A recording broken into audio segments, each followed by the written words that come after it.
రాష్ట్రంలో ఉన్న ఆటో డ్రైవర్లు, ఇది జూబ్లీ హిల్స్ ఆటో డ్రైవర్ల బతుకుదెరువు కాదు. 6 లక్షల మంది ఆటో డ్రైవర్ల జీవితం. రాష్ట్రంలో ఉండే ఆటో డ్రైవర్లందరికీ బీఆర్ఎస్ మద్దతుగా ఉంది. మేము ఇప్పుడే కొట్లాడతలేం.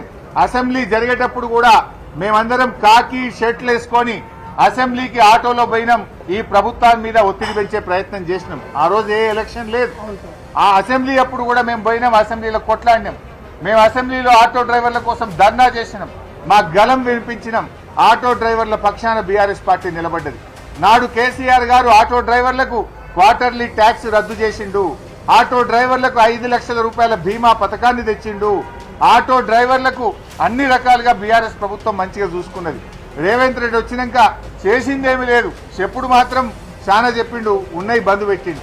మా రమేష్ గౌడ్ చెప్తుండే పండుగ ఇంత బతుకమ్మ సీరనొద్దు సార్, మా భార్య అడిగింది, అది కూడా బంద్ పెట్టిండు రేవంత్ రెడ్డి అని. నేను ఎర్రగడ్డలో ఆటో ఎక్కి ఇవాళ తెలంగాణ భవన్ కు రావడం జరిగింది.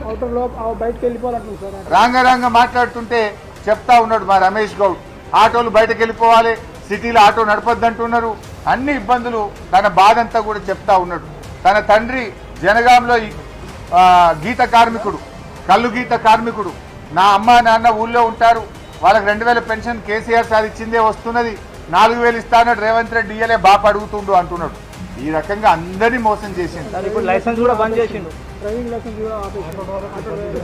ఇప్పుడే మా మారయ్య చెప్తున్నాడు, డ్రైవింగ్ లైసెన్స్ హైదరాబాద్ లో ఆటో డ్రైవర్లకు డ్రైవింగ్ లైసెన్స్ కూడా ఇస్తలేడు.